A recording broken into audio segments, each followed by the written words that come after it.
You're listening to Affected by Altitude, a Colorado Rockies podcast for and by Rockies fans on Rocky Mountain Rooftop. Thank you for joining us as we discuss all things baseball and Colorado Rockies. Hello, everybody. Welcome to a very special episode of Affected by Altitude, a Colorado Rockies podcast, part of the Rocky Mountain Rooftop Network, part of the Fans First Sports Network. I am your host, Skyler Timmons, joined here with my regular co-host, Evan Lang. Hello. And his cat. And my cat.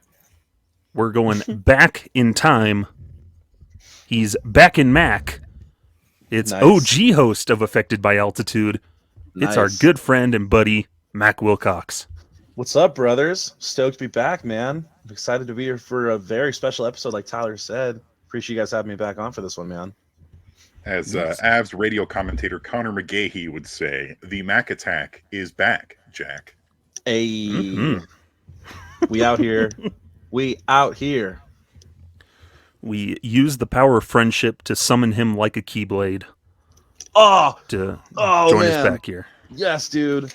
Yes, we did. I got so many of these. I'm right next to my wall. He has his background set to blur, but you can literally see his wall of Keyblades. You 100% can. 100%. You already know me. I mean, so much has happened since you were last on with us. Like, didn't Kingdom Hearts 3 come out after you had stopped appearing regularly? So much. We've seen Kingdom Hearts 4 be announced. We've seen the Sora amiibo come out, which I picked up yesterday. We've seen, Missing Link be announced and then be delayed. It's been a wild time for Kingdom Hearts fans. Let me tell y'all. Yes, Mac was our original host. It just fell on when we all got together, started doing the podcast. Mac was like, "Well, I'll host," and he did that for pretty much that whole first season that we did, and then we kind of just then transitioned and like we're taking turns, kind of, and then took over and then over to Evan, and that was just Evan and I jumping back and forth. But yeah, Mac, one of our original homies, joining us here for our 100th episode. Woo! Yeah. Sick. Yeah. And I guess I'm I guess I would designate this the start of season, I'm calling this the official start of season 4 of Affected by Altitude. Whoa. Because spring training has started, so it's a new season. And yeah, starting off season 4, which Mac joined us for the first 2 seasons while we were over with Purple Row, and then through the craziness of everything, Mac had to step back. I guess he got busy with life because he's big and successful. No, not even that. I wish it was because of that. No, I'm busy with life, and I'm trying to get to the second part, but we're on our way for that. We'll see what happens. We're done. It's crazy. Like, this will be our 4th season doing this podcast, and this has been such an interesting experience because we started this originally back when it was still under the Purple Row umbrella. Of course, we still posted on Purple Row, but Skyler, Mac, and I, we were all still pretty new to the website. It's true. It was within a couple months of all of us starting, because we were all hired roughly at the same time to be staff writers for Purple Row. And our editor, Sam, goes and just like, "So do you guys want to do a podcast?" Like, yeah. And we were like, "Yeah, okay. May as well." Yeah. And here we are 4 years later. That's cool, yeah, because we all got asked, like, what are your interests or other things? Like, would you be interested in doing podcast stuff? And I guess like the 3 of us were like, yeah, we'd do Rockies podcast. For sure. So then we all kind of got thrown together and then just had to make it work. Is it really 4 years? Is that real? This is year number 4. We all joined the Rockies at like the worst possible time. I'm this so website old. to cover the Rockies at this worst possible time. Literally. It was right after no one got traded. Yeah. Prior to spring training 2021. That's crazy to think about. That's really wild. Yeah, for real. That's really wild. Well, hey, man, no one I'd rather ride the sinking ship with than y'all. Y'all the boys. We here. Yes, but since Mac hasn't been on the podcast, there's been way less Kingdom Hearts references. Devastating, man. Way more bad impressions. Yeah, that's some positives that's popped in. Mark Wahlberg stops by from time to time. Oh, I love that. How you doing? How you doing? Nice Talking on. about, baseball. This one Nice I need more on. in my life. Want to get us some Dunkin'? The coffee's mediocre. I've missed the nice on. I've like heard the nice on in my head like every time that I've like listened, because I'll still listen to the podcast even though I'm not on it as often. And like every single time I listen to it, like I know when you guys go to ad breaks, I just hear that nice on in my head. Nice on. Like I know it's there. I know it is. That's the fun part is Matt can know what's happening behind the scenes of My roommate's been ad playing breaks. this new golf video. I don't know if it's new. The PGA golf video game or whatever that's on Xbox. So And I'll walk by and see him take a shot, and I'll be like, "Oh, nice on." nice on. Great on. Entirely ingrained in our society, and I have infected you both. Yeah, a little bit. I appreciate it. Nice on. Home run. But we've got a fun episode here. We might as well get into talking all the we do. nitty gritty because there's actually news to talk about finally. Mac, we're doing a weekly podcast because when you're here, we do it like once a month or when something notable would happen. We've been doing it weekly. Man, there is nothing to talk about in the off season. Yeah. It's been a Yeah. stretch, especially for the Rockies, who are I pretty bet. quiet and not active during the off season. It's like, oh, what are we going to talk about today? Mhm. Like November, yeah, pretty easy to get through. Like there's some trades and stuff, but then getting into end of December into January, nothing. Crickets. Yep. I just know those first 2 weeks of January, you were sitting there going, yeah, I mean, Preston Wilson was pretty good, wasn't he? He was pretty Yeah. He was a pretty solid bat for a minute. Like, tough, Hey, man. Preston Wilson's 2003 with the Rockies was excellent. He was an He was all-star that he year. was awesome, man. He was great. Mhm. And then Big Preston he was Wilson guy. hurt, and then he just didn't really play that well. Fades Shouts away out to into Preston obscurity. Wilson. Get on the show. Come hang out, Preston Wilson. I'd if you're love to have listening. Preston on the show. Bro, I make it met happen. Preston Wilson at Rockies Fest in not Rockies Fest. It was the All-Star festivities in 2021.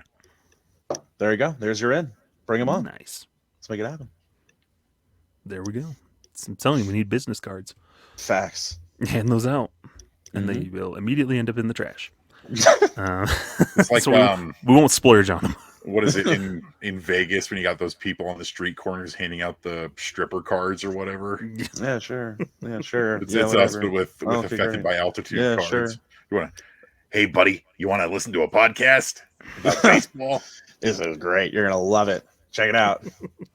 You feeling lonely tonight, buddy? You could listen to three idiots talk about a baseball team.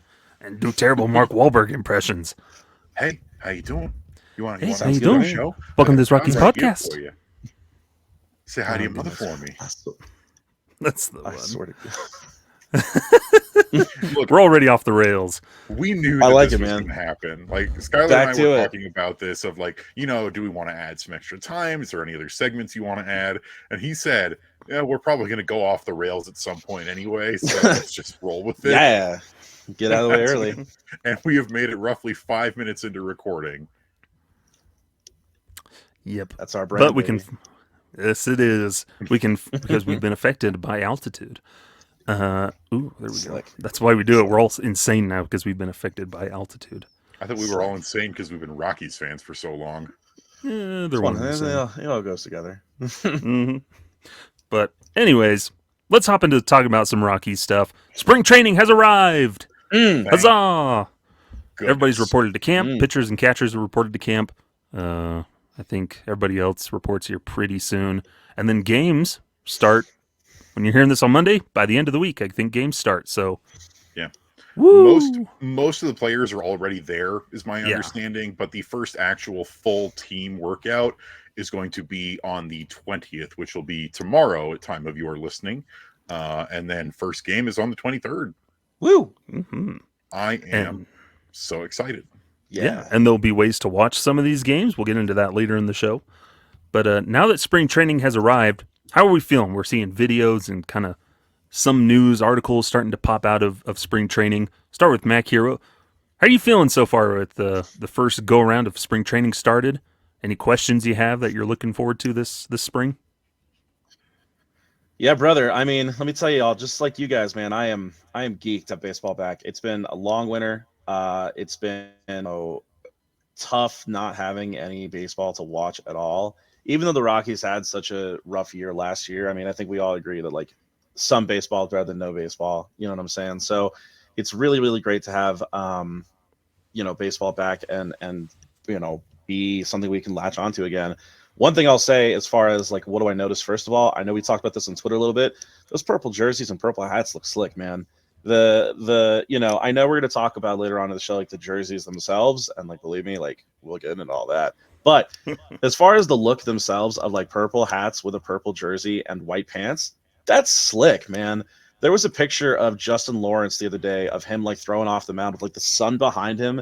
And like, it was like a Renaissance painting. It was so sick. I was like, oh yeah, we are so back. So I'm just so ready to have baseball back, man. We're gonna have a lot of talked about, all year long, regardless of whether or not the Rockies are good or bad or whatever. That almost doesn't matter. Like it does, right? But like we're in such a period of like, this is sort of a real, in my mind, like a make or break year for them as far as like organizational direction. They've got a lot of guys that are on the cusp. For years we've been talking about, well, they've got a lot of young arms and some solid bats in the minor leagues, and they still do. But like this is, I think, a season where we're going to see a lot of those names that we've been talking about for years really kind of break that mold of either they're going to be somebody we're going to see in the major leagues or they're somebody that they don't necessarily. That's the one. Look how slick that is. Look at that. It's beautiful. Are you kidding me? With like the sun behind him, dude. That's so cool. Art, but make it sports. Art, but make it sports. Yeah, man. So I'm so excited. I'm so ready for spring training. We have a lot to talk about as far as the individual people and the different players we're looking to see and expect things out of. But as far as, just when spring training is there, that summertime's coming, that, I don't know, just things are going to be better. Things are going to be more fun. Baseball back. So I'm so ready. Yeah. I always, we got to be like the players and the people in the Rockies organization who, all right, we've had all off season to complain and be upset about last year, about the 103 losses. New year. Yep. Shake it off. We're moving on. And you got to try and have some hope. You got to have, baseball's supposed to be fun. And I've said this before, and I'll say it again, is that you can't spend your entire time being negative because it's just going to make you and everybody else miserable. So you go into spring training and it's fun. It's exciting. You're happy to see your guys up in uniform and doing baseball things again. We're getting photos and videos of Herman Marquez throwing off of the mound. Yeah. While he's working on recovering from Tommy John surgery. And, that beautiful pictures. And those purple hats are so good. Like if I had my way, the bright purple hats would be paired with the purple jerseys at all times. Mm-hmm. They are sick. sick. Be good. They're so sick. Like, don't get me wrong. I love this hat combo. The black hat with the purple logo and the purple bill looks great. Love it. Mm-hmm. But that solid purple hat with the solid purple jersey looks so good. It looks so good. Mm-hmm. Yeah, the spring training hats across the board pretty much better this year. Unlike those weird trucker hats that were giving bald guys weird suntan burns. Yeah, that was so frustrating. Where like the All-Star caps in 2022, and then the spring training caps in 22 and 23 were the mesh backed ones. And like I get that they were supposed to be like more breathable because you're out playing in the sun, but they didn't look as good. And they're finally getting away from that. And then this year they're doing a lot more unique things with the spring training hats and batting practice hats. And I think that's what you got to do is make the hats actually interesting, make them worth buying. Because like I've already bought, I'm waiting for it to get delivered. It's supposed to get delivered today, my spring training hat. And I know that I am different because I buy a ton of hats because I like hats. But you're going to sell more hats if you make them fun and interesting. Yes. Also, $50 is a little too much for those hats for me. Just wait. They'll be on sale after the season. Eventually. Hopefully. Mm-hmm. But yeah, I think in terms of like questions that need to be answered, though, there's work to do this spring, and we've labeled them out. We've got to figure out who's going to be playing right field every day. Seems like Sean Bouchard's going to have the inside track. What are they doing with the bench? Who's rounding out the rotation? Who's going to be closing games? Touch on that in a second, but there's some obvious questions. Oh. And oh no, we lost Mac. But we'll see if he comes back. But you know what I'm saying, Evan? Like there's questions that need to be answered. Yeah, I wrote about it just last week over at Purple Row. Is what are the storylines for spring training, basically. And it's an interesting season that we're going into right now because there isn't really a lot of actual position battles. After last season, with breakouts from Brenton Doyle, Nolan Jones, Ezekiel Tovar, in combination with already established guys, the majority of the lineup is set. At first base, you're going to have Chris Bryant. They've already established that. Second is Brendan Rodgers, if he can stay healthy. Tovar, McMahon, Jones, Doyle, and then catcher Elias Diaz. And then right field, we're just not sure yet. So that's really the only actual position battle is right field for a starting spot. And we can pretty much assume that the front runner going into that is going to be Sean Bouchard. Yeah. But the other, I think the big questions are, now that we don't have a super utility man, and now that Harold Castro is mercifully no longer on the roster, we actually need 2 backup guys on the bench. We need a backup middle infielder, and we need a backup outfielder. And I wrote about that as well as the other thing. So, who's going to win those backup roles? Because the Rockies haven't really had a true super utility guy, a guy who can play every position basically since Garrett Hampson left the team. Now Hampson's going to be with the Kansas City Royals, which is awesome for him that he got a big league deal. But now we have to see, okay, so we need a backup outfielder. The Rockies signed Bradley Zimmer to a minor league deal, left-handed hitting, mostly center field, but can play both the corners as well. And if I'm being honest, unless they have any other signings, he's probably going to be the guy. Yep. And you look at that bench, and when you think of the bench, you're like, I want some guys that can hit. That bench is kind of weak hitting-wise. You're like, Montero has the most potential with the bat. Right. But Jacob Stallings, he's really a defensive catcher. Bradley Zimmer, he's really a defensive option. Alan Trejo, he has that potential, but it's not like the hard hitting. He's your utility middle infielder, not the type of guy that's like, he's their big bopper off the bench. And then that's really your bench, really? Like, ugh. Yeah, and then the other trade-off is that in the middle infield, we really don't have a ton of options. My guess is it's probably going to be Alan Trejo. I love Alan Trejo. I think that's totally fine. He can play third, second, and shortstop.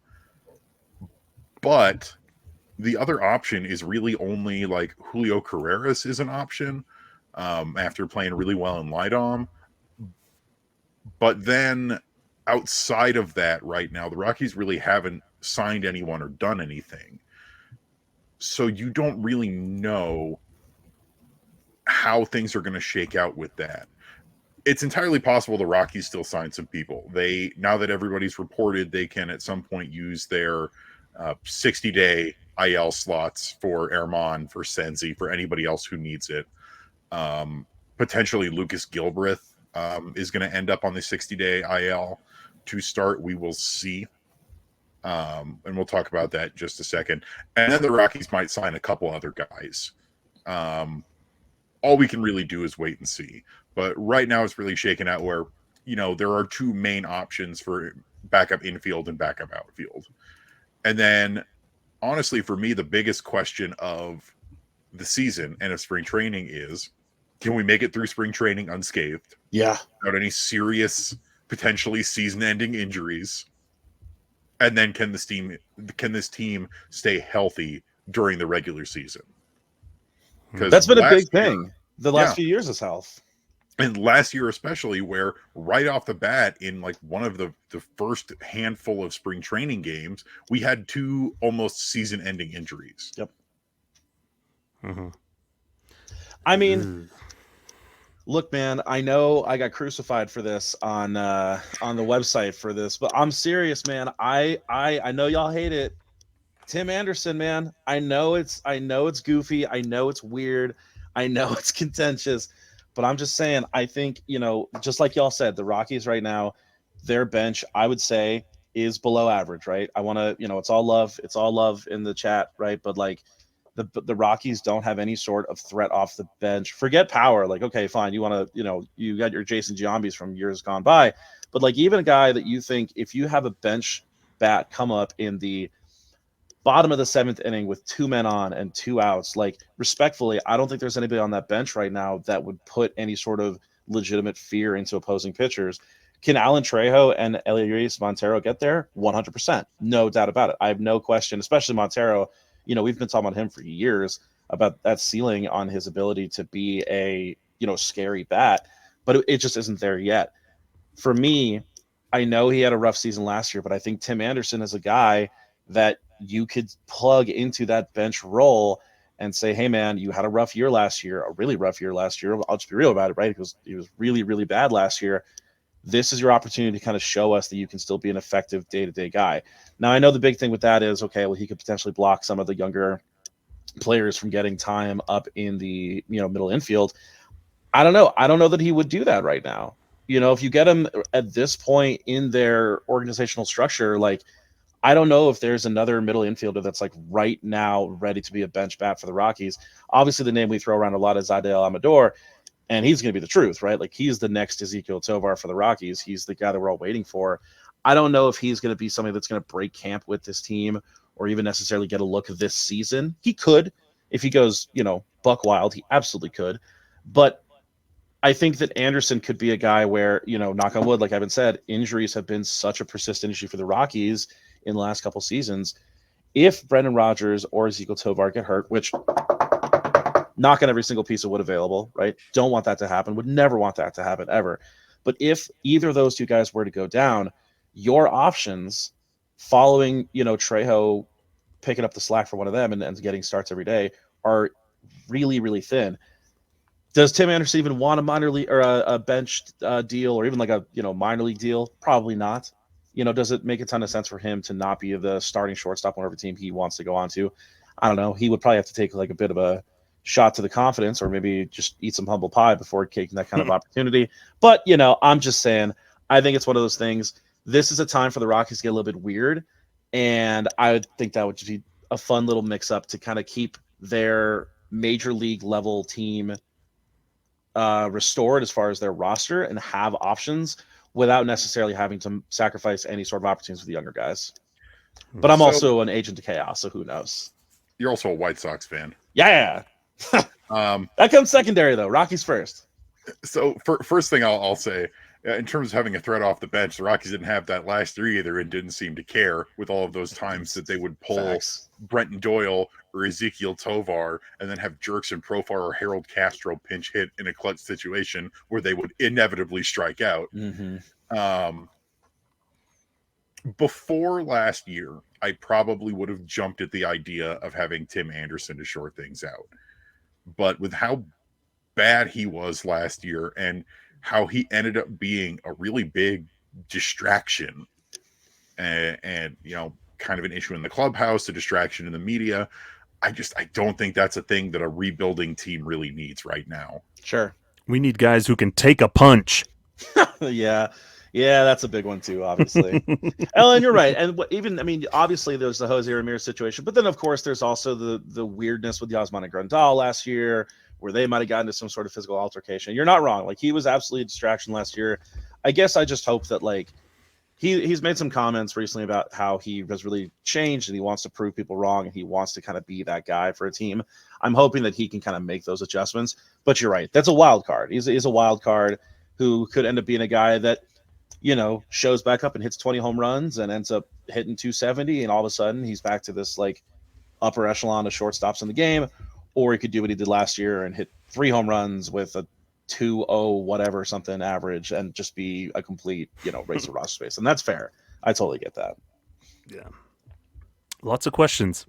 Yeah. Lots of questions that can be talked about. And yeah, we don't have all the time to fill out these questions because I wish. I think we need to take our first break here for the show, and when we come back, we'll touch on one last thing with some spring training stuff, and then tell you where you'll be able to watch the Rockies this coming season. So don't go anywhere. We'll be right back. After these messages, we'll be right back. Welcome back here to Affected by Altitude. Skyler and Evan here for our 100th episode, joined by our good pal and OG host, Mac Wilcox. Woo! Talking spring training. One last thing we wanted to touch on here before we move on. Daniel Bard had a knee operation. It's tough, man. Better than expected, though. They thought it was going to be to repair a torn meniscus, like 5 to 7 weeks. They went in there, cleaned some stuff up, looking around, like, oh, we don't need to repair this. So his recovery time is about a month, so he'll probably miss. Well, he's hoping he can, do enough here in spring training to be ready for opening day, but he's probably not, would be my guess. You don't want to rush back from that kind of thing. For real. But so he might start the season on the injured list. And then Lucas Gilbreth, he is healthy, they've reported. They just want him to finish his rehab, and so he probably won't be ready for opening day. I would suspect probably gets put on the 15-day injured list to start the season. And y'all thought I was crazy when I said I thought I heard something about him not being ready till May. That's on the table. You nailed it. I was right. That's true. Yeah, and I think it's I hate it because I love Lucas Gilbreth. Like I've always been a champion of Gilly, but it is probably better that he completes his full rehab and makes sure that he's ready to go. You don't want to rush back, especially with all the pitch injuries that we had last year. This is a rebuilding year. Take your time, make sure you're fully healthy, and then we'll go from there. Mm-hmm. Like there's no reason to rush him back because he hasn't pitched in a game, like a actual game setting, since last spring training. Mm-hmm. And so I wouldn't want him on the opening day roster because you're just not quite ready yet. You're not quite there yet because you need to finish your rehab. It's only been a year. Maybe relievers can come back a little quicker, but yeah, give him some time. He'll be okay. And what's nice is there are some relief options in camp. I think John Curtis is the one that's, it seems like a shoo-in to get one of those roster spots in the bullpen, especially. Has had an effect, but again, he's another Tommy John guy.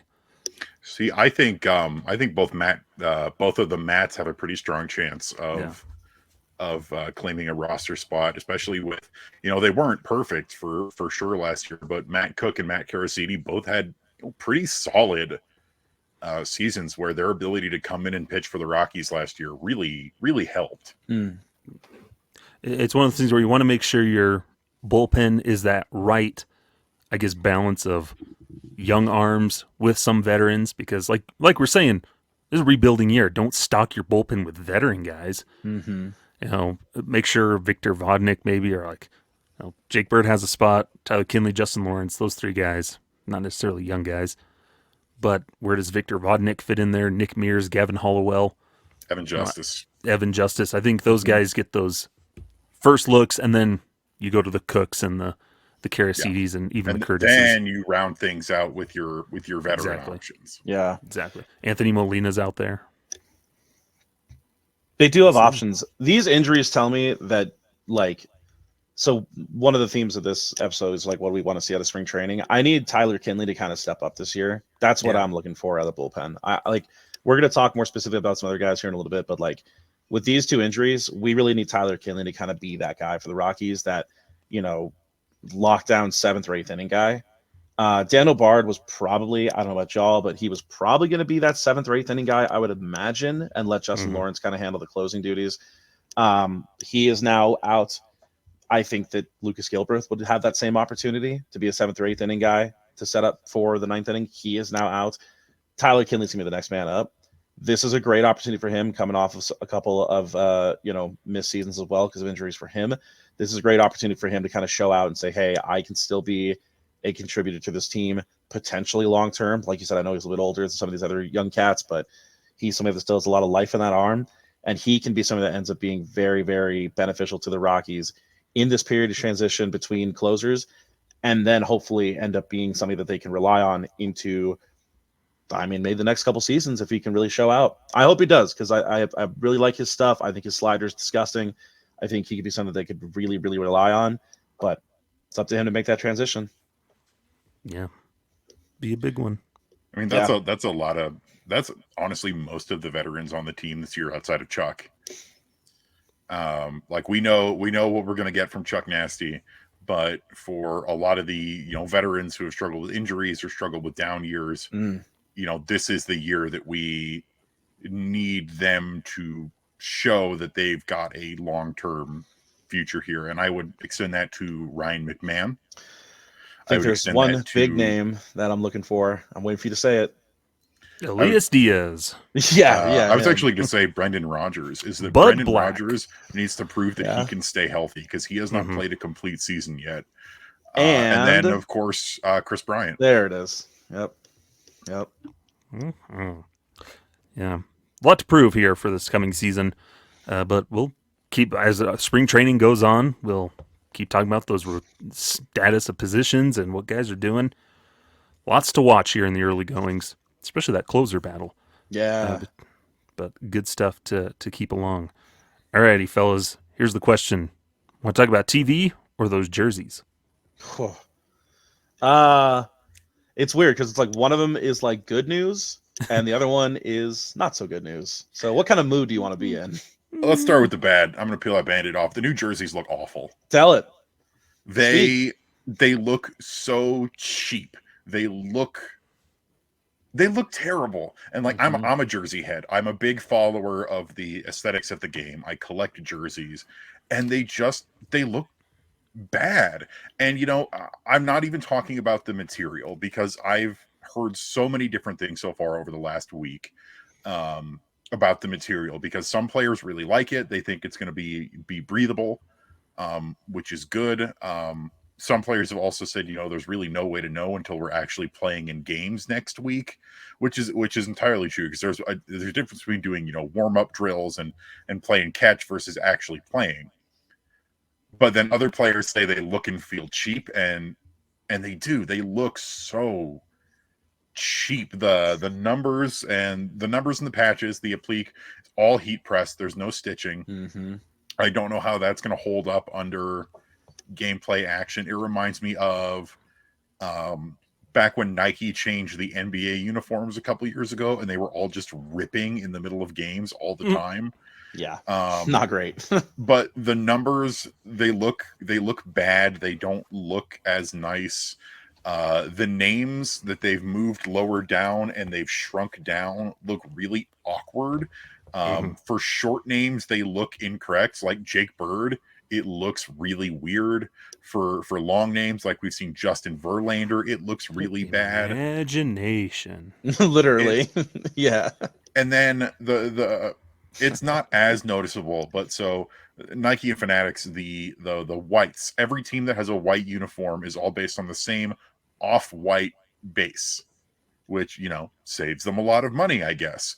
But you can't really tell right off the bat, but then when you are looking at them side by side, you can really tell that there's a difference. And it's such a bummer, because my concern is that people are eventually going to forget about this. But what I'm thinking might actually happen in this case is that it might not, because apparently the players union is involved. And that's the big one, where multiple players and multiple teams have gone to the union to say, hey, these jerseys are terrible.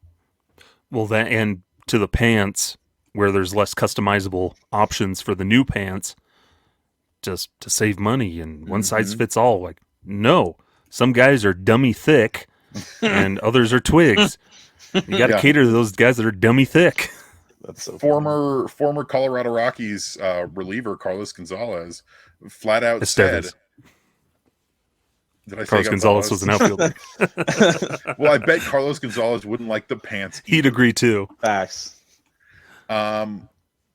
Yeah, Carlos Estevez, goodness me, said that it feels like I'm wearing someone else's pants. Yeah.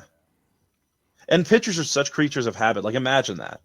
Like, imagine you're going into, especially Estevez, who's a closer, like you're coming in the 9th inning and you're trying to shut this game down and get the win for your team. And you're like fidgeting with your stuff while you're trying to get comfortable. Like, what? I actually think that this will not go away this year. I really don't think that this is going to be something that we're going to forget about in a month or two. Like you said, the players union being involved is a big deal.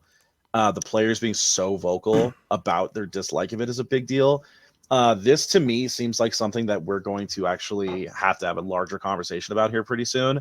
And I know that, like, you know, especially in 2024, where it's all about just saving people money and it's all about saving, you know, the cost effectiveness of how much we're actually going to spend on new jersey for people. Like, they don't really care that much. They'll just wear these glorified jerseys. Like, no, man, I really don't think that this is going to go away. I think that this is, are they necessarily going to pull their like deal with Fanatics? Probably not. That'd be a bit extreme.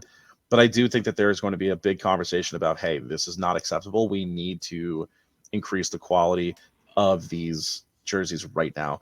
The biggest thing for me, Evan said it already, how they're not stitched anymore. I said this before we started recording, the print of like the Mariners logo and like that beautiful stitching in it, and how now it's just heat pressed on and it's just a sticker. Like, that's horrendous. That's so bad. I'm not even a big like jersey collector guy necessarily, but like, that's so bad. Baseball's a beautiful game. Like, it is. Like there's very few out and out bad uniforms in baseball.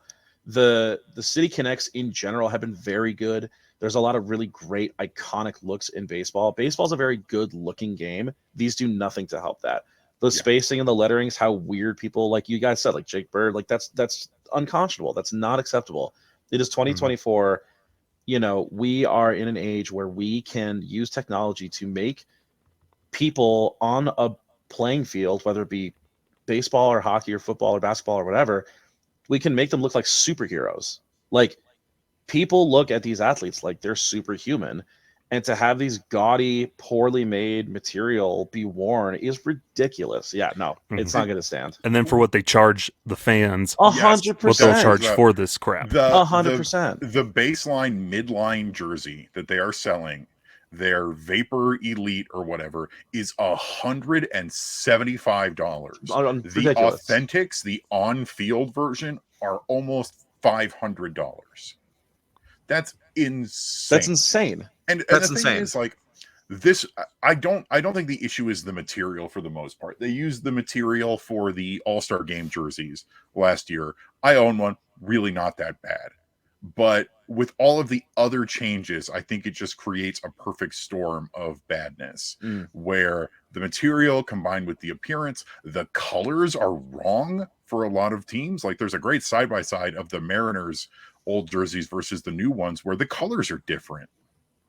Like, it's not the same. They just members of the Baltimore Orioles, just on the Baltimore banner, where former Rockies beat reporter Daniel Allentuck contributed a little bit to this article, where like the players complain, it's like this neon orange just isn't right. You know, I look like a highlighter. And it's also frustrating because it's bad for the game of baseball. It's bad for the consumer.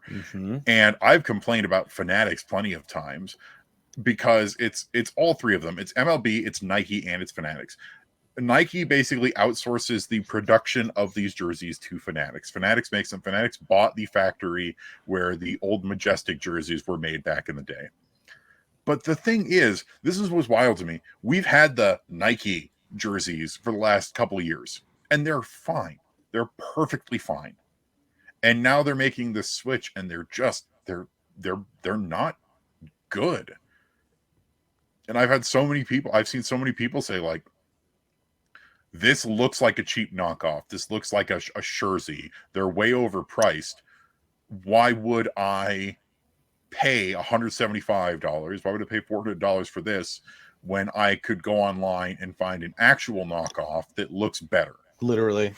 It's true. Way cheaper. Yeah, it's so true, though. It just takes 8 months for it to get overseas to you. Yeah. Well, hey, you save money. Small price to pay. Either way, right? Yeah, totally.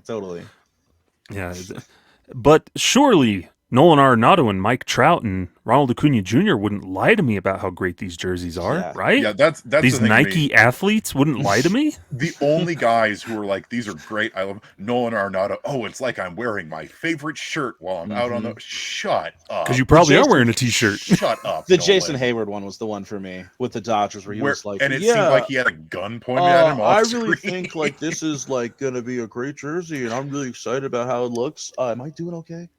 Keep talking, Jason. Just let my family go, please. I'll do what you need to. Just let my family go, please. No. Like, bro, it was so bad. Like, no hate to Jason Hayward as like a person, but like, come on, man. But like a clearly 100%. Scripted video. Yeah, man. Like, and it's only the Nike signed athletes who are going out of the way to be like, these are great. They're the best. I will say, good on Dansby Swanson, who is a Nike athlete. And he's been reaching out to Nike. He's like, this isn't Cubby blue. Yeah. Like, this color's off. Wrong. And so at least he's like, about where like, yeah, like, these aren't quite right. And so he's been doing his work. So hopefully they figure something out. My irrational hatred of Dansby Swanson aside, I definitely agree. Good on him for actually, saying something about it. Yeah. I don't want to be that athlete that's peddling crap. 100%.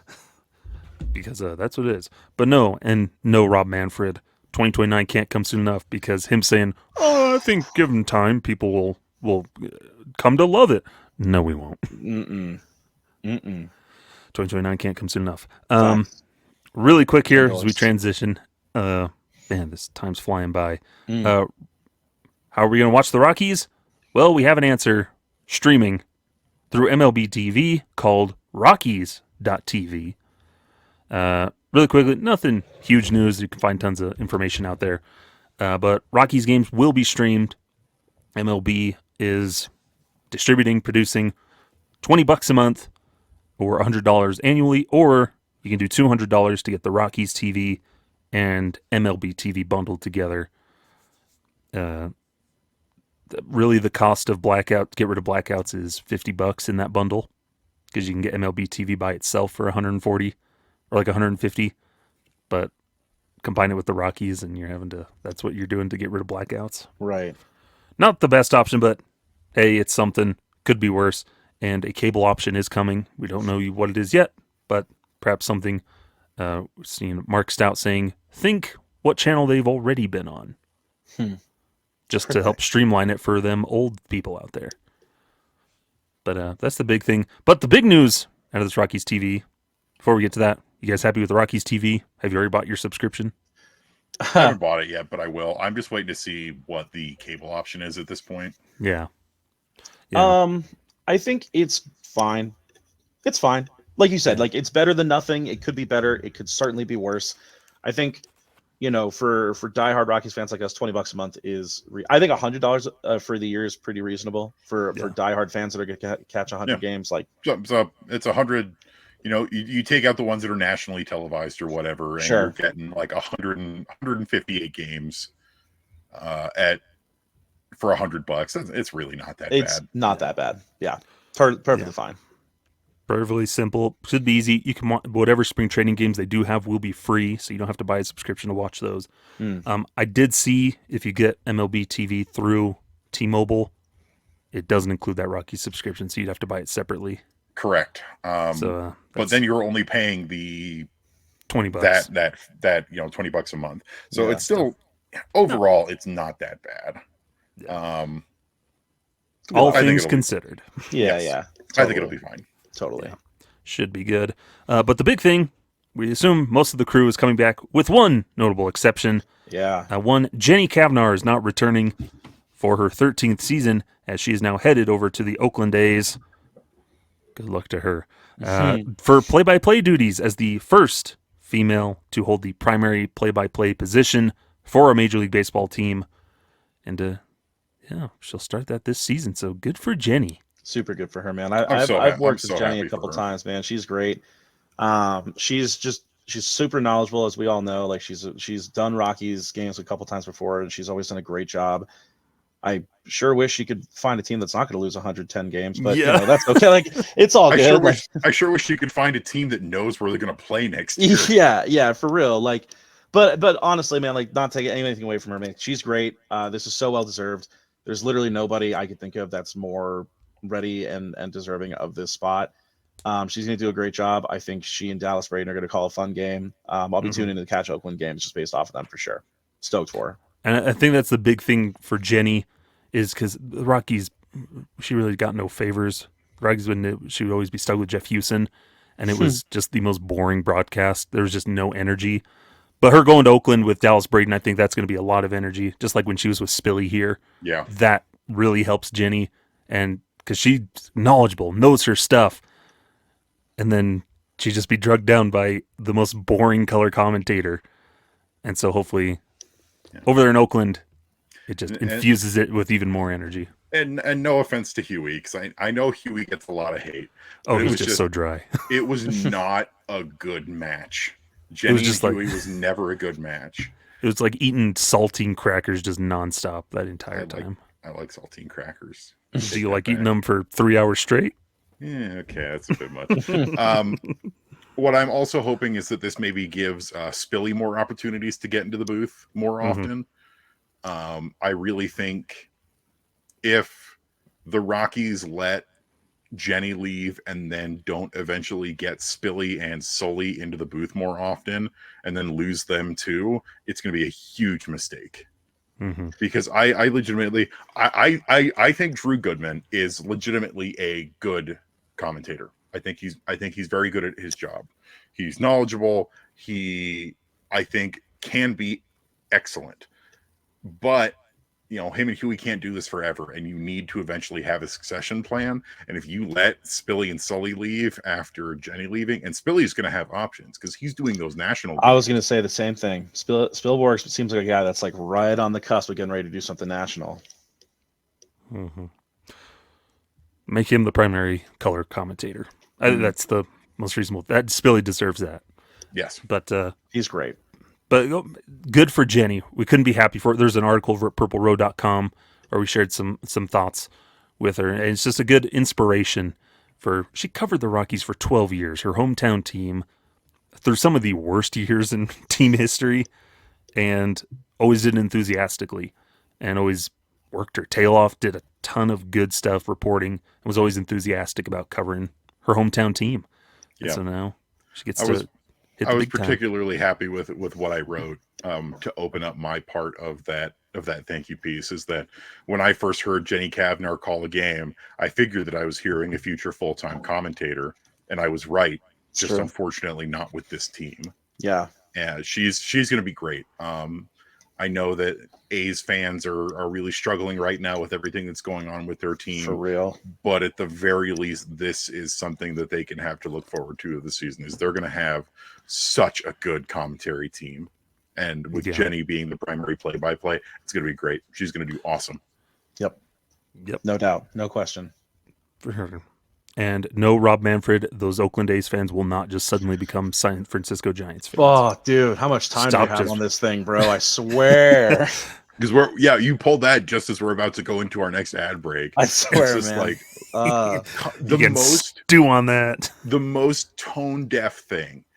And it's been a competition with himself for Rob Manfred to continue to say tone deaf, out of touch nonsense from a guy who clearly can't even pretend to like the sport that he is in charge of. I posted this on Twitter the other day that with the other commissioners, Alan Silver, Gary Bettman, Roger Goodell, they can at least pretend on TV, on the radio, and interviews to like the sport.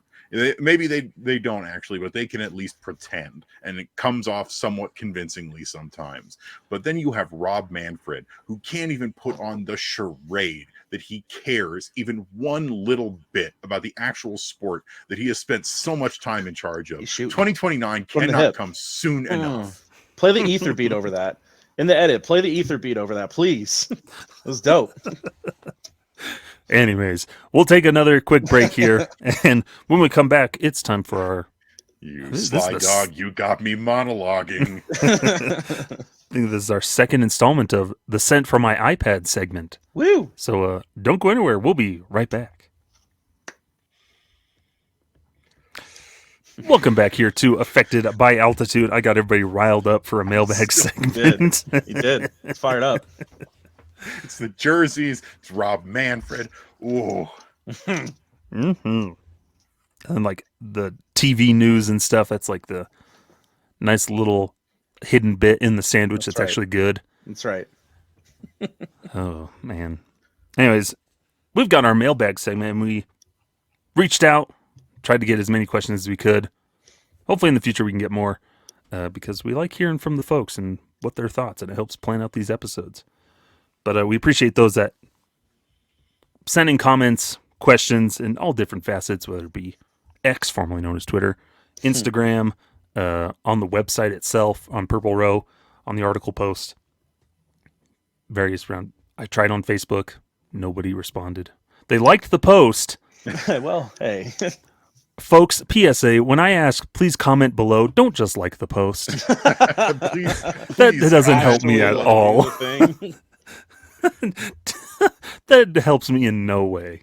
Like I appreciate love the interaction, we but appreciate please. that you engage with us on social media. But when we're going like, hey, we want to hear from you about this. Yeah. What do you think of this? And then you just like it. That gives us very little to work with. It's like when you're trying to have a conversation with somebody through text, or like maybe it's a girl that you like, the K. and they just like the K, or they just like the message. Like, don't do that. That's not helping anybody. Anyways, for those that did send in, and hopefully in the future, we appreciate the interactions, and it helps out a lot. Yeah, we do. Even if we're closely associated with some of the folks that send in questions. They don't gotta know that. They don't gotta know about that. They don't need to know. But here's a big one here. We'll kick it off here. First one from Renee. Who do you predict for the starting rotation? Good question. This is a big one. Is a big one. Do you want to go first, Mac? Yeah, I'll just talk on it right quick because I don't have a ton on this. Actually, I really don't think, like Evan said earlier, like I don't know that there's like a ton of competition right now, personally, because you figure, okay, spring training, you know, unless there are just like complete blow-ups and like people, you know, pitch like prime, you know, Sandy Koufax, whatever. Like you figure Kyle Freeland, Cal Quantrill, and Austin Gomber are locks. You think, okay, entering spring training, these are the guys. That's not changing, right? So, okay, you reasonably have 2 rotation spots still open. I would imagine Ryan Feltner has one of those basically locked. Y'all can potentially disagree with that, but like I feel like he has earned that spot. I think he's more or less got that locked in. There's 1 spot left. I know a lot of people think Dakota Hudson's going to get that, and that makes a lot of sense. I think it's going to be a Hunter Goodman spot for him. I think Hunter Goodman's actually going to end up taking that spot as Goofy. Oh yeah, I'm getting some looks. Hunter Goodman's Mac, not a pitcher. I'm going to cut you off. Hunter Goodman is a first baseman and right fielder. Peter I got my Lambert, notes jacked up. I'm sorry. I got my notes jacked up. I'm sorry. You're right. I got my notes all jacked up. You're right. Hunter Goodman taking that. I'm sorry. That fifth pitching spot. I'm sorry. Really I come out got of my nowhere. notes messed up. I have my stuff labeled wrong. I'm sorry. I was gonna say Noah Davis was my guy. I'm sorry. My fault. No wonder you got some looks. Oh man, I'm reading off my notes just how I wrote them prior to this, and I was like, oh cool, and I have my notes all written out incorrectly. That's so embarrassing. He's gonna pull a Charlie Culberson. Charlie Culberson of the Atlanta Braves. Rockies legend Charlie Culberson, who re-entered the Braves minor league system with the goal of becoming a pitcher. He's gonna do the Kenley Jansen, where he's gonna start off as like a catcher and like become this like awesome pitcher. No, Noah Davis. I think Noah Davis has proven that he can be a guy that is effective at the big league level. I know we've seen some mixed results out of Noah Davis. See, now my notes make a lot more sense.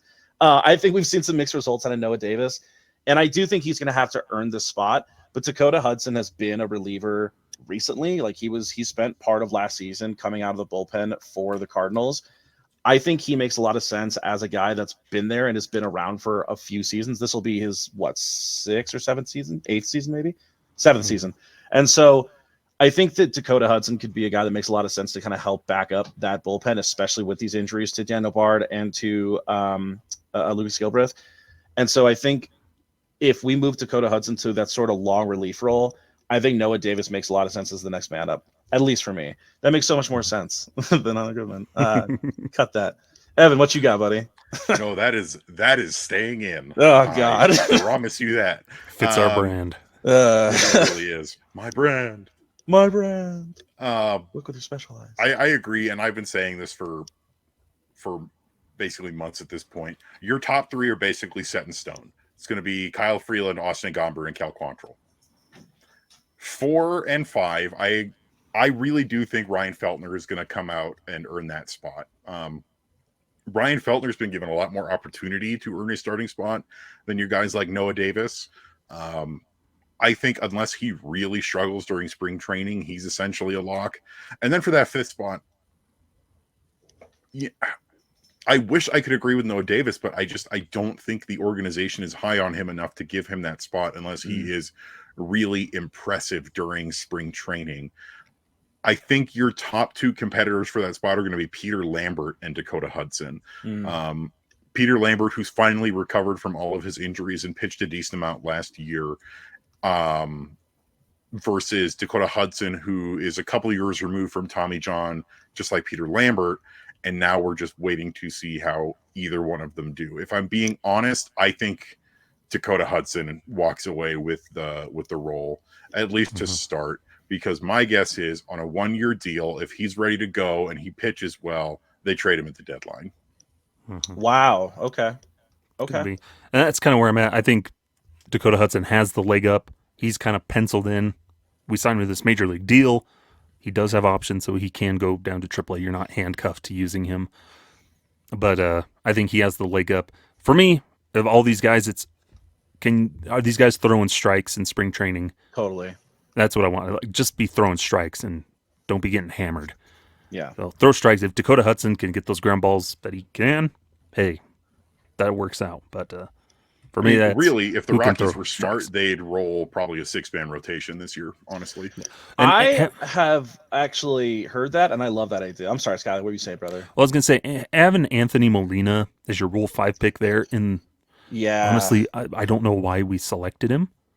I hope he does good. I know their comparisons of what they hope he can be, but it just kind of handcuffs you at the moment with other moves, because here's an unproven pitcher at the major league level with a locked-in spot as your long relief. And do you really want to roll with 2 long relief guys of sending like a Peter Lambert or Noah Davis there in the bullpen, or Dakota Hudson? Tie block. Yeah, tie block again. So there's a ton of options, but hopefully they can figure out the puzzle throughout the season, throughout the spring training. Hopefully. Alrighty. This one is from our friend, France Rockies. Merci. Bonjour. Je m'appelle Skyler. Nice. J'aime jouer à la foot. That's all I remember from French. What does j'aime jouer le foot mean? I like to play soccer. Soccer is called foot? J'aime jouer à la foot. I know je suis Evan. I am Evan. I know. Tu t'appelles comment? Oh, wow. Good for How are you? I know, like, au jus, and that's all I know. Tais-toi, which is shut up. Fire. This next one, there's a 2-parter. What improvement should be the priority for this year, and will this be the year of let the kids play? Right off the bat, yes, I believe it is let the kids play as much as possible. It's almost like they don't necessarily have a choice anymore. Yeah. You know, there aren't as many of the Harold Castros and the Jose Iglesias, and you know whatever. I don't know what the plural would be.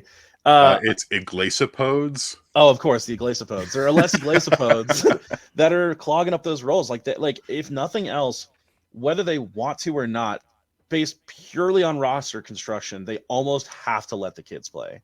Like we know that the right field spot, like we mentioned earlier, is going to be a quote unquote kid.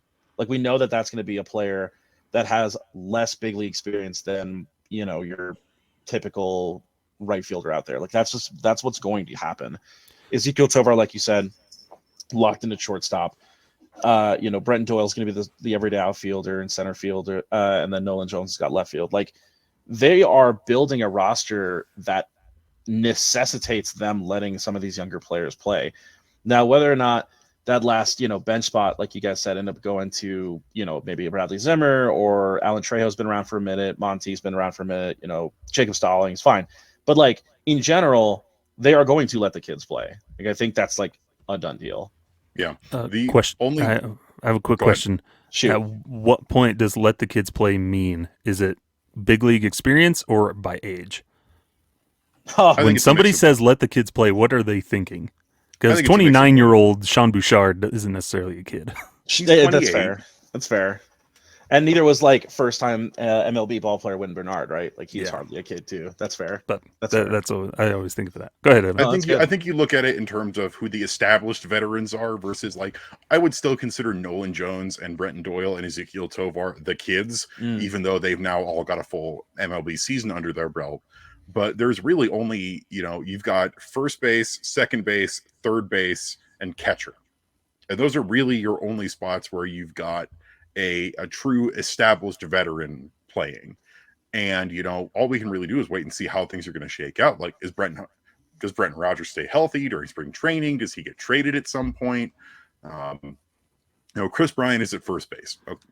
Let's just call that. And, our catching setup is set in stone. But we've got guys who can play third. We've got guys who can play second. So the question is more of how are things going to look at the end of the season versus the beginning of the season? Because they are letting the kids play, Tovar, Jones, Doyle, whoever the right fielder is. But is that going to be the same at the end of the season? Who gets traded at the deadline? Do people get traded prior to spring training ending? It feels like every year there's been some rumors of Brendan Rodgers getting traded to the Marlins or something like that, a team that needs a second baseman. So I think that's tricky. I think in terms of the other question that France Rockies posited, the thing that needs to improve this year is pitching. Yeah, that's a big one for me. But especially for me is what improvement should be the priority. Pitching has been the priority for the past 30 years. Yeah. And so just for the sake of diversity, offense, they've got to improve that offense. Yep. You're the Colorado Rockies. You were the Blake Street Bombers. You have led the league in offense multiple times. These last several years under Bud Black have been awful. For some reason, Bud Black became the manager. Offense just went down the drain continually between Dave Magadan, whoever the other guy was. Hensley Mullins is working on it, but we need more pop. I want more power, like more consistent offense and enough strikeouts. I'm going to go a different way than both of you and say, I agree with both of yours, obviously pitching and offense, but sort of a combination of both. I think both go into health. Rockies have to stay healthy. We talked about how we've had a couple of injuries these last couple of seasons that have almost been season enders. I know we've kind of danced around his name a couple of times today, so I'm going to just say Chris Bryant. I need 100 games out of him, bare minimum. I'm a big Chris Bryant guy. Skyler, when he got signed, you and I hopped in the podcast that very night. We talked about how awesome it was, and I was stoked. And, I agree that it's a bit of an overpay, but, he is, I would say, he was supposed to be the face of the Rockies. I think it's sort of turned into a Nolan Jones or Ezekiel Tovar instead. I don't need you to be the face of the Rockies anymore, but you are going to be the number 3 or 4 hitter in this lineup all year. Chris Bryant has got to be on the field. He has not played 100 games yet in purple. That's not going to work. And that's why the move to first base is, I think, so totally crucial. We know that, Chris Bryant is a perfectly cromulent defensive first baseman, but that's not the real reason why he was moved there. He was moved there because he is less likely to get hurt. Which looks out, right? Because the Rockies do have solid outfield help that we are comfortable with taking over that role from him. So it works out. It's not like a move where we're like, we're losing a left fielder. I'm perfectly happy having Nolan Jones play every day in left field. You know what I'm saying? I'm also delighted to have Chris Bryant out of the outfield because 100%. When he did play in the outfield, he was not good in the outfield. He just doesn't have that range totally for outfield. That's why he was a third baseman originally. And so I think first baseman's a good spot for him 100%. to sit. It stinks because it's gonna take playing time away from Hunter Goodman and Alaris Montero. You mean the pitcher Hunter Goodman? Is that what you're talking about? Yes, exactly. Yeah, for sure. Pitchers who rake. Pitchers who rake, exactly. But they'll still be able to get their playing time in the DH role when they because they will. Chuck will still trot out to right field every now and then. He's made that perfectly clear in his first few interviews after reporting to Arizona. He brought all his gloves with him. He's expecting to play some right field, and he will. but that way they can rotate things around. But I 100% agree. And the same thing, the pitchers have got to stay healthy. Yes. The Rockies had 17 different pitchers start ball games last year. Yeah. Also, throw more strikes. That's also throw more strikes. Stop walking people. Yes. Walks will haunt. Walks will haunt. Stop throwing 88 miles an hour. Shouts out to Thomas Harding. Let's see. Next one here. Expectations for Justin Lawrence. We touched on this a little bit with our bullpen talk, but expectations for J-Law. That comes from Paul of Locked On Rockies. I'll field this one. Do it, because I know this is your guy. As the J-Law specialist. Yeah. We have seen every year J-Law make some big adjustments and make some big changes. And I think last year was really his coming out party of being a true, strong, big league reliever. J-Law was good last year. But at the end of the year, having pitched so much, having pitched more than he had in his entire career, basically, he did start to falter. There were some games he came out at the end of the season where, he just wasn't sharp. He was walking guys. He was giving up hits. What I need from J-Law, what my expectation is, you've got to have the complete season as strong as you were. And I think now that he's had that full season as a key member of the bullpen, I think that's entirely possible. He's got the stuff. He's made the adjustments. He's been so smart with how he has developed and changed in terms of researching his arm slot and his delivery, talking with other guys who do a more sidearm delivery like that, changing how he does his delivery.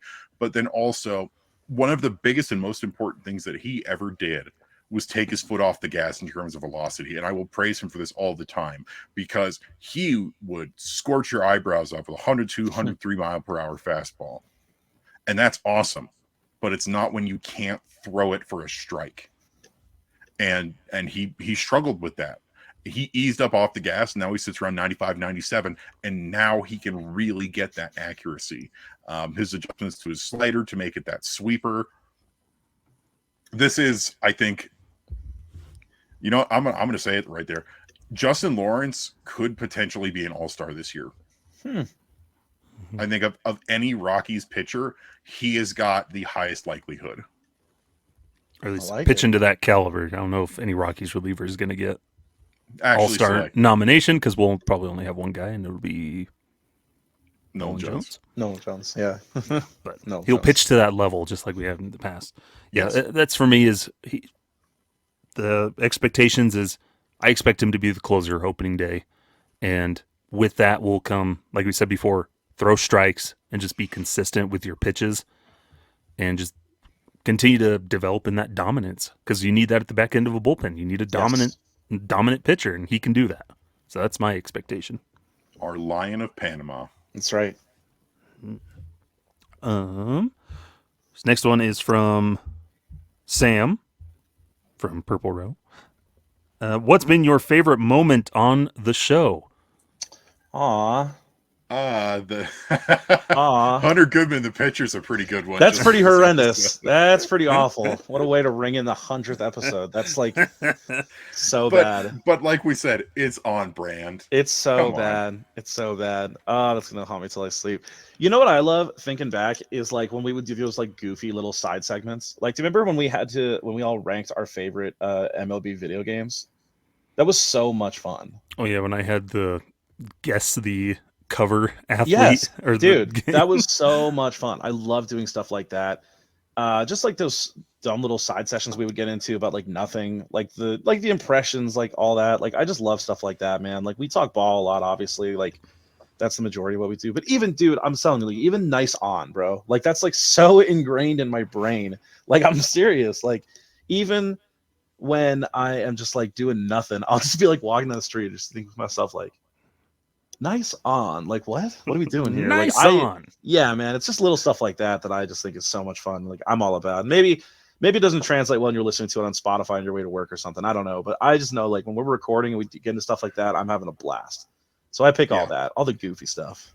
That's the most important thing. I legitimately look forward to recording, because even if we talk about stuff that pisses me off, like Rob Manfred and the jersey situation and all of that, it's it's fun. Recording these is fun. And, Totally. I'll say it, Mac, we've missed having you around a lot, but love y'all, man. I get on board, and Skyler and I, that we're going to do something dumb and we're going to do something goofy, every step of the way, whether it's freaking Mecha Monfort, Mark Robo Dick Wahlberg. Monfort. Yeah, Robo Dick Monfort. That's the one. Oh, yeah. Please purchase your rooftop mini pass. Yeah, I think for me, it's all just those dumb little asides and running gags, or just those random flubs that just get us cracking up. When I had the little flub of Michael Tolia in the video, and I said he was shortsless. Michael Tolia showed up the driveway with no pants and started crushing dingers. Now, those ones get me. But one that I don't know why it became a thing of, where I randomly at the end of an episode did my Mr. Bean impression at the end of the Mr. Bean movie when he goes to California and ruins Whistler's mother's painting. And as and there's a segment where he's going around flipping everybody off, driving around Los Angeles because he learned about the middle finger. But as he drives away, leaving the family that he became friends with, and he goes, "Farewell."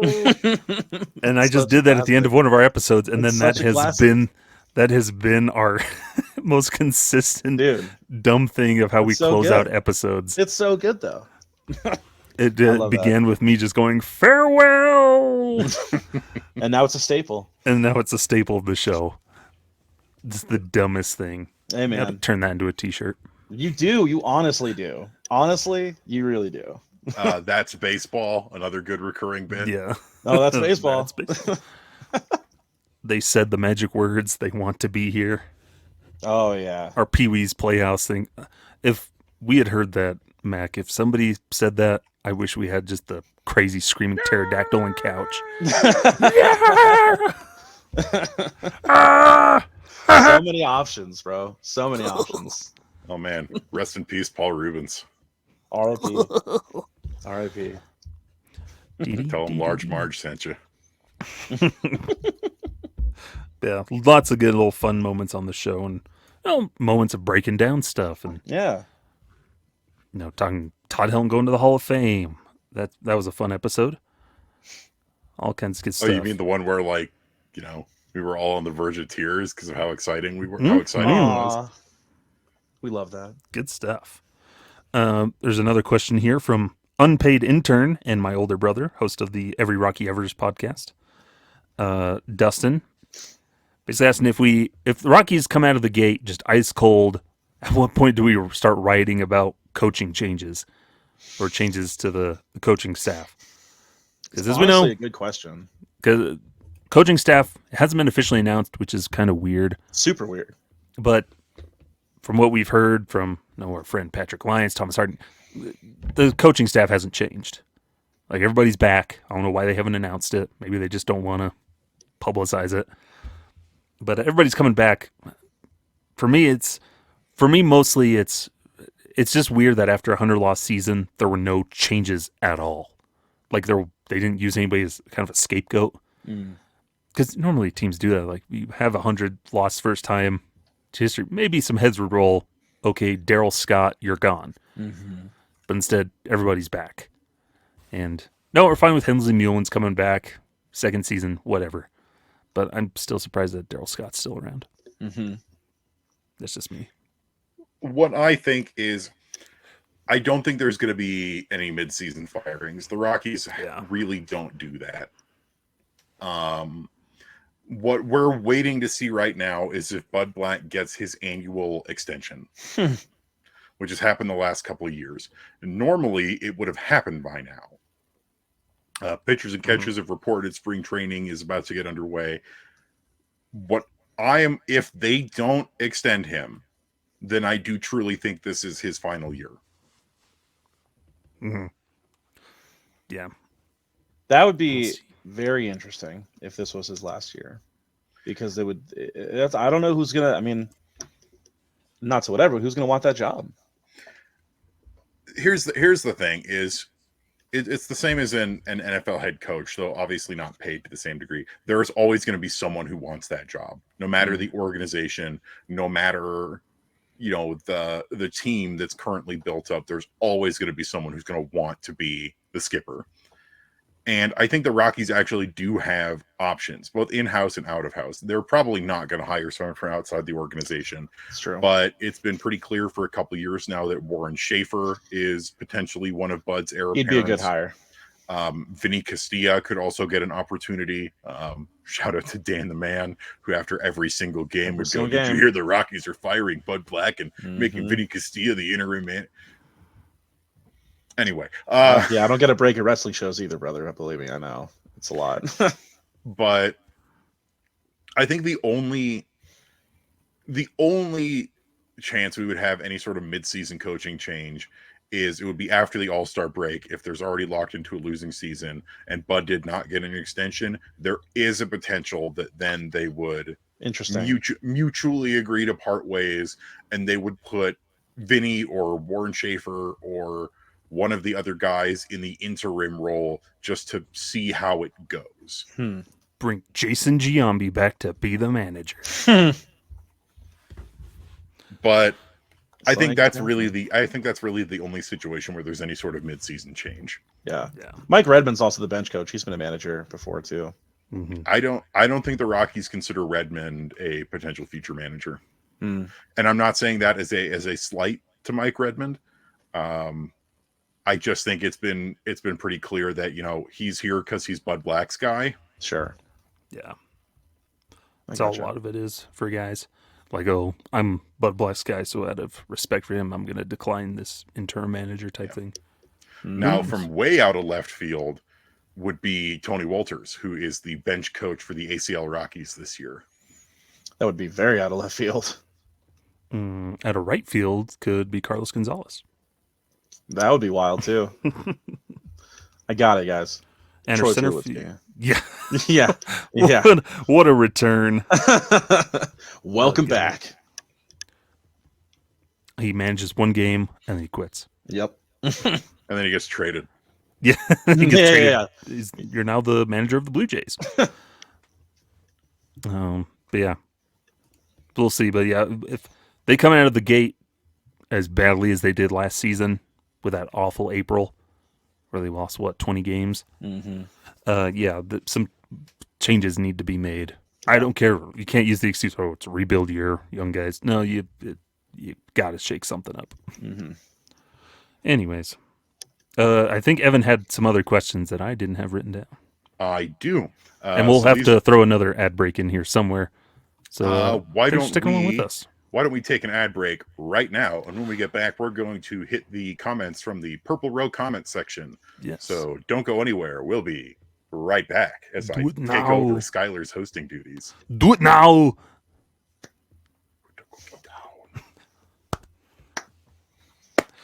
We're back here on Affected by Altitude, doing our claps transitions that you don't hear or see. I remember those. So let's.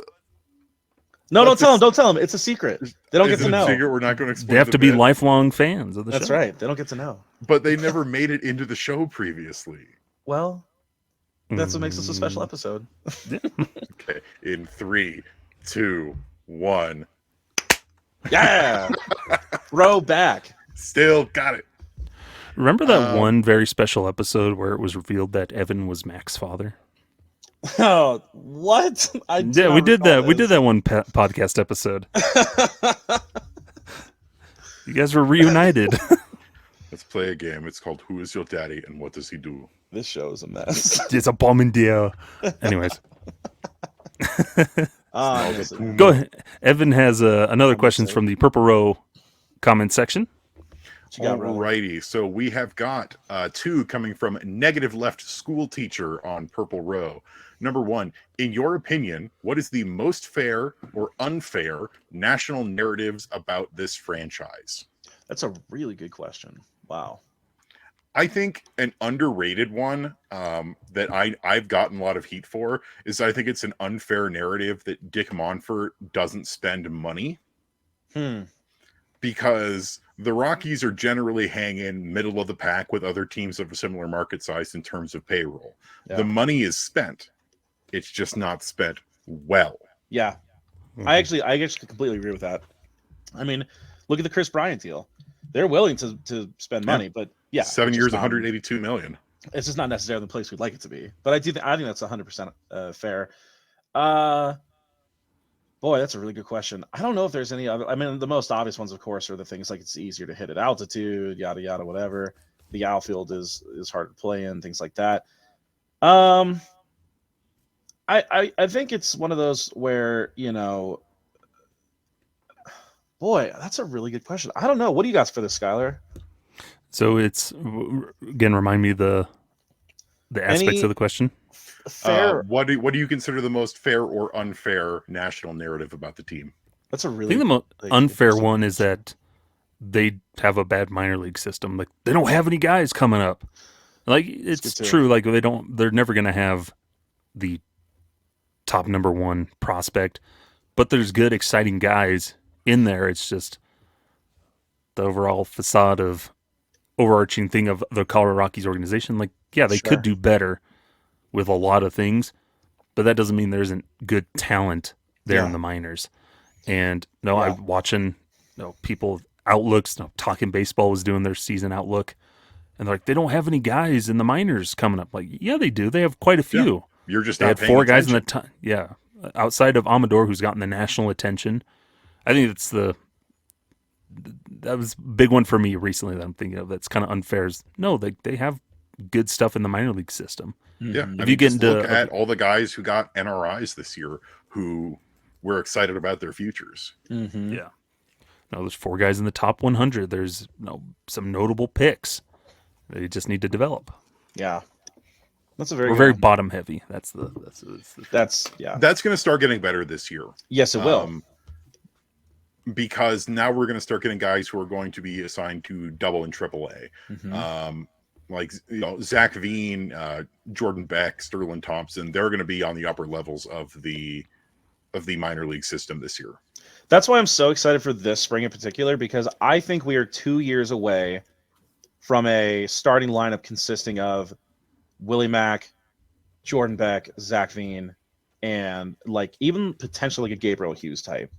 Like, we're a couple years away, and like Benny Montgomery's on his way too. You know what I mean? Like, we're a couple years away from some guys that like people are very excited about. Yeah, I'm looking forward to seeing Benny Montgomery at spring training this year. 100%. The fact that the fact that he got a non-roster invite, because I know a lot of the other Rockies media has sort of shifted on him, but here at Affected by Altitude, we're still pretty high on Benny Montgomery. Mm.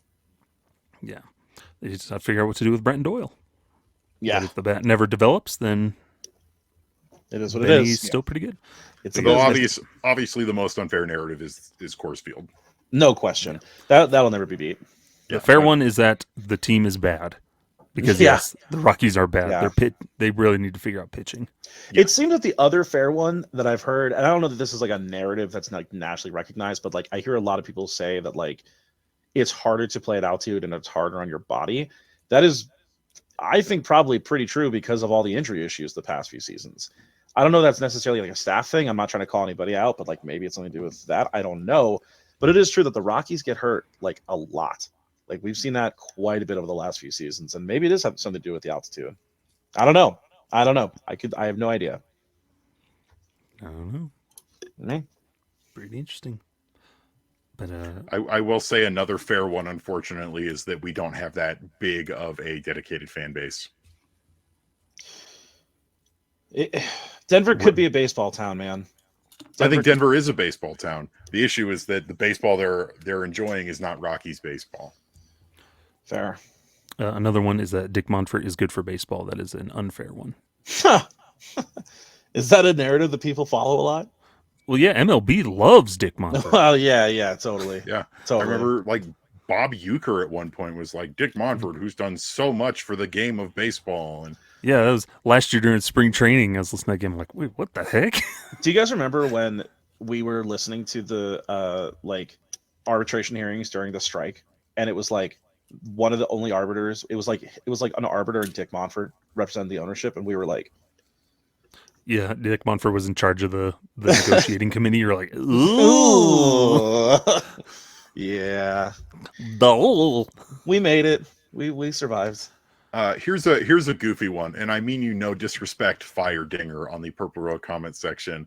Oh man. The NFL has forced a few bad owners to sell their teams. Are there any chances that MLB forces Dick Monfort to give up the franchise? Well, Short based answer, on what we just said, no. Yeah. The MLB likes Dick Monfort. MLB is much more focused on the owners as well. I think more so than a lot of other teams. But also, yeah, the NFL forced out some owners, but you have to look at why they forced out those owners. They didn't force out those owners for having bad football teams. They forced out those owners. So, like, who are the recent ones? You got Jerry Richardson, who had a huge sexual harassment scandal within his organization where he was being a creepy old weirdo. And then you had Dan Snyder, who the list goes on for Dan Snyder. A lot of things the other way. Yeah. But the big thing about Dan Snyder that eventually got them to sell is that he messed with their money. Unless Dick Monfort gets recorded on audio or video going on a huge racist diatribe, they're not going to force him to sell. It's just not going to happen. Yeah. Dick Monfort is going to be the owner until he passes things down to Walker, Sterling, or both, and that's just how it's going to be. Yeah. Yep. And then they decide to sell. That. Yeah, I think y'all nailed it. Yeah, because the governing body of Major League Baseball is the owners, and all the owners are unified. They may not agree with how things, but when it comes to the end of things, they're gonna unify together. Same with like MLBPA. So like MLB is owned by the owners. Like they're in charge. They vote who the commissioner is. They decide who the commissioner is.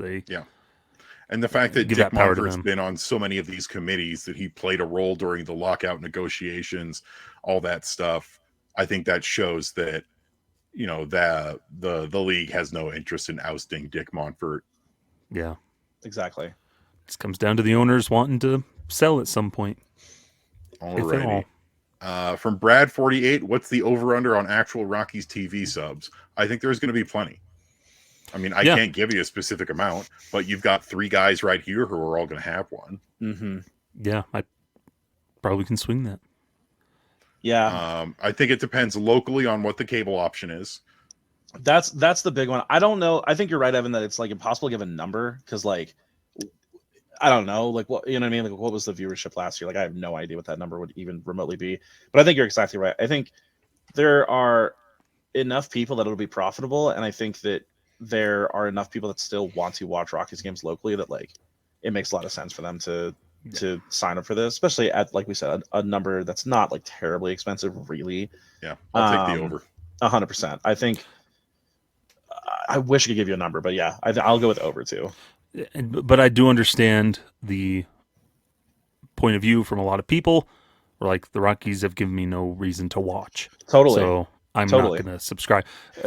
So that's why the cable thing is going to be, that's going to be the most pertinent, because the people that already have cable are already watching a ton of other sports. Yeah. Because that's really why anybody has cable anymore, is to watch sports. Exactly. But I also think it's an ease of access thing where Rockies.tv is going to be easy to access. You throw it on your computer. Most set-top boxes have something that you can run MLB.tv on. You can do it on your PlayStation. You can do it on your Xbox. So I think that's a thing that's going to help it. But okay, legit, Evan, you can cut this if you need to. But, like, also, the only thing that I think would be working against them would be, like, how do I put this politely? It's very easy to watch sports without paying for them these days. To set sail on the high seven seas. On the high seas, yar. Yeah, like, I mean, like, legit, though, like, it's very easy to do that. You know what I'm saying? Like, it's even easier to just log into an app. Sure. Like, that's the thing, is, like, there was an actual legitimate decrease in piracy at the beginning of streaming, and when streaming was really solid, because people pay for the convenience of, instead of having to look for a stream somewhere, you can just go, okay, now I'm watching this. Yeah. Totally. And that's why I would prefer a safe, more reliable, safe, trustworthy one. Too. Yeah. But yeah, if people have their trusted way that they set sail on the Black Pearl, more power to you. I don't care. We've all had to do it, especially in Colorado. We're so used to having to find alternative means to watch. Yeah. Ask the anyone Avalanche and the Nuggets. Ask anyone with Comcast how they watch a Nuggets game. I was going to say, you know what, man? Power to the Rockies. It's easier to watch them now than it is to watch the Avalanche and the Nuggets. That's true. And they're championship teams. Yep. Fair enough. I did get a free year of NBA League Pass. Nice. So I can use my VPN probably. There you go. There you go. We love that. And then they shut down that promotion like a couple hours later. Yeah, because they jacked that up. Yeah, someone's not keeping their job anymore. Some intern got fired. I hope somebody got fired for that blunder. Are we supposed to believe this is some sort of magic xylophone? Yeah. I will answer your question with a question. Why does someone whose shirt says "Genius at Work" spend so much time dedicated to a children's cartoon show? Yeah, I rescind my question. There's another thing. The recurring Simpsons bits. Classic, man. Aged like fine wine. Things like how I regularly say cromulent. It's a good word. It really embiggens my vocabulary. Yeah, it was put into Webster's dictionary. Alrighty, last one we have from Purple Row here, and this one I like. This is a fun one. From Colorado Dreaming. As an international fan who lives in Belgium, I would like to know how widespread the fan base is around the globe. And you guys have analytics on this. Some analytics in terms of it's not as helpful for like the actual team itself, but we can look at our analytics from our podcast and see where all of our listeners are at. And so naturally, the majority of our listeners are here in Colorado. 39% is how it breaks down. Also, fun fact, the majority of you listen on Apple Podcasts. Ooh. Because that's the one we advertise the most. But if you look at all around the world, we've got all kinds of things that pop up. If you want to get real nuts, surprisingly, the highest percentage of downloads we get behind the United States is the Bahamas. Really? Yes. More specifically, if you want to be weird about it, which we do. It's from the New Providence district in the Bahamas. So to our one fan who lives in New Providence, we got you. We got you. That's so wild. If you are the one fan who lives in New Providence, seriously, shoot us a message on Twitter at Rocky Mountain Rooftop at RCKYMTN Rooftop. We would love to hear from you. We absolutely would. That's so cool. Yeah, that's so cool. Any of you, if you are a fan of Rocky Mountain Rooftop, Affected by Altitude, listening abroad in far off lands, shoot us a message. Far off lands. Obviously Colorado in the United States is the biggest grouping of people. 39% of all downloads are in Colorado. Makes sense. We also have a decent smattering of listeners from all throughout the United States. California, Florida, Texas, Virginia, New York, Arizona, North Carolina, and Wyoming. But then we've got some real fun ones. Like we get a decent amount of downloads from Germany, surprisingly. So we have... most recently, we've had 17 downloads from North Rhine-Westphalia in Germany, so shout out to that guy. We get a couple downloads from England. We get downloads from all over the place. We have like one download ever from Saudi Arabia. That's so wild. That's so wild. Well, yeah. Here's the countries where we have at least one download from least to most: Saudi Arabia, Russia, Norway, the Netherlands, Lithuania, Kuwait, Georgia, Egypt, Chile, France, Mexico, Belgium, Canada, Japan, Australia, Germany, the United Kingdom, the Bahamas, and then the United States. That's so sick. So there you go. World Travel Podcast. Quantifiably. Yeah. I legitimately think that that's really cool. It may not be a ton of people, but there are people legitimately all over the world who have heard us talk about our bullcrap about the Rockies. I love it, man. That's so awesome. I think what's really weird is that I was at Rockies Fest. I got recognized by multiple people. Yo, celebrity status. It was shout out to Joey. I don't know if he listens, but he does follow me on Twitter. We ran into each other at the garage sale. Shout out to Case Williams' mom, who recognized me from Twitter. Case Williams as well. Some of the other prospects, Jaden Hill, Sterling Thompson, all very, very cool. But it is really awesome that all around the world there are people who love the Rockies, even though I understand we're not a particularly popular team. We're not a particularly good team, but the fan base is there. Mm-hmm. Yeah, that's pretty awesome, much. Man. That's fantastic. I think it's great. Around the world. Around the world. People around the world. Join hands. Watch that's the all we can afford. Rockies. Join hands. But don't do the wave, because they do it at the most awful times during a game. At the very most, you don't do the wave when your team is pitching. Yeah. That's an improvement we have to make this year. Forget the strikeouts, forget the walks, forget the home runs, forget the offense. Like, we got to be better about the wave, y'all. I don't like the wave, but I understand that people are going to do it regardless. So at the very least, follow your general wave etiquette. If your team is pitching, don't do the wave. Facts. Stop it. Get some help. Stop it. Get some help. Oh, goodness. Is that the end of our questions? That's all the ones that I have. Let me look one more place where I put out a call for questions. See if I have anything. Everyone join along for our long special 100th episode.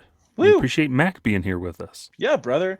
This has been great, man. I always love catching up with you guys, man. I wish I could be on here more often, but it's always a blast when I get to hang with y'all. And I'm proud of the work y'all two have done, man. Like, for real, I'm going to put y'all two over right quick. Creating this Rocky Mountain Rooftop from scratch, you guys made that, keeping this show going for dozens more episodes than I was here for. I was here for the first probably, 30, 40, and you guys have done double that since then. You've got the Every Rockies Ever podcast going. You guys are doing crazy, crazy good work, man. It's really, really awesome. See, I'm proud of both of y'all, man. It's great. I got y'all, man. It's true. It's true, man. Y'all killing it. Yeah, I will definitely say, as I said earlier, this podcast, getting to write, the fact that we have an audience, however small it may be, the fact that we are able to do this, that three chuckleheads from Colorado can technically say that we are professional sports writers and podcasters. And it's cool, because we have people that listen to us, that read what we write, that we put out there. And I'm really grateful to you two as well, because this never would have gotten off of the ground. Excuse me, without either of you as well. Like, if it was just one of us doing this on our own, I don't think it ever would have really taken off the way it did. Mm-hmm. And to answer Mac's question, the last episode that Mac was in, oh man, was the episode that was posted on October 3rd, 2022. This was Affected by Altitude. Don't send me on my way. Parentheses to Dodger Stadium. Recorded on September 30th, 2022. So it's been a minute. It's been a minute. Because then after that, there was Budget Cuts and Affected by Altitude went on a hiatus. Oh, yeah. Okay. That makes sense then. Had to restructure podcast stuff. And now you have this. So honestly, y'all are doing great. Oh, wait. I might be incorrect. Dun, dun, dun, dun. All right. So, Mac, you missed the next two after that. Oh, sorry, buddy. But I will say, so the last two that you were in were October episodes. So we had, and first of all, can I just say, I put a stupid amount of effort into coming up with the titles for these episodes. Oh, I know you do. Because it makes me laugh. So, like, sometimes after that episode, he'll take ones that I do. I do sometimes. That's true. But we have It's Finally Over. All around me are familiar faces, parentheses, of the franchise. Nice. And then the actual last one that looks like you were in, Mac, was affected by altitude. I got a gold glove. I got a silver slugger. I got a rock. Sick. Sick. Love it. Oh, goodness. Yeah, it's been a blast doing this podcast for 100 episodes. Who would have thought? We started it randomly in the summer of 2021 and have kept it going often weekly, talking about this frustrating franchise and having good times along the way. And it's been a blast, and we'll keep going on to 2024 as we keep trying to figure out how to get better and track down those rascally interview guests. I completely forgot about this one. Affected by altitude, sponsored by Nickel Nips. What? Why? Oh, yeah, I remember that. We had in an episode where we were talking about like candy, and I brought up those little wax bottles. Oh, that you bite the top off, and they're filled with. And we're like, what? Filled with goo, and the fact that they're called Nickel Nips. Wow, this has been a chaotic show for 100 episodes. No, hit the road, Jack. I want to hit more Jacks on the road. Hot cup of Joe and cold beef Chuck. That's crazy. Now streaming on Munford Plus, one of the more recent ones. That one did pretty good. That one's so fire. That one's so fire.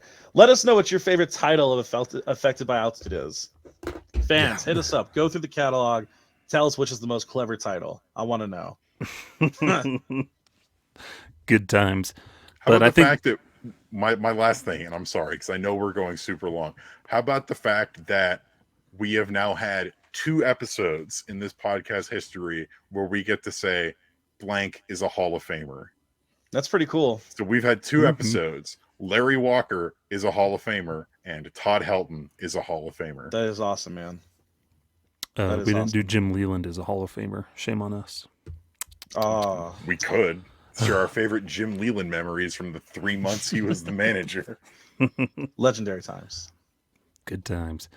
But yeah, I think that's going to bring it to a close here of this super long 100th episode spectacular. But we appreciate everybody tuning in for 100 episodes, sharing and listening, putting up with our shenanigans and opinions and on all that good stuff. And our love for sharing in that love of the Rockies that we have, both the good and the bad. And Mac, we appreciate you taking the time to hop on with us. Yeah, buddy. You're one of the OGs that got this up and running, the OG host. I love y'all, man. Thanks for having me here, man. You are always welcome. I've tried to get you on the show before the 100th episode. I'll be better. All you got to do is say, hey, I want to be on the show this week, and we'll make it happen. Well, once we started offering him Aaron Rodgers money, like Pat McAfee, that's when $20 million. Yeah, that's what got Mac here finally. Don't ever compare me to those jabronis. Listen, I appreciate y'all, man. Oh, this is great. You guys are awesome. I appreciate you guys having me on here. It's always a blast, man. I'm grateful for sure. Mac, share us your thoughts about fungus and alternative scientific medical treatments. Well, you see, brother, you just gotta put some nickel nips in your body. It's all. Just inject the nickel nips directly into the veins, and you'll be good to go. Don't hate on the fungus, because former Broncos quarterback Jake Plummer actually runs a mushroom farm to harvest for things like psychopsilin for like legitimate medical treatment, which is super, super cool. Don't compare that to Aaron Rodgers and his darkness retreats. I'm pretty sure he's just going to find random mushroom in his backyard. This looks good. Peyote, ayahuasca. But yeah, we better shut this episode down now. Finally, we've gone thoroughly off the rails throughout, but that's the fun of this show. We're a little less informal. But hey, it's what we do. That's why you love it. Indeed. I am Skyler Timmons. That's Evan. That's Mac. Mac, where can the folks find you?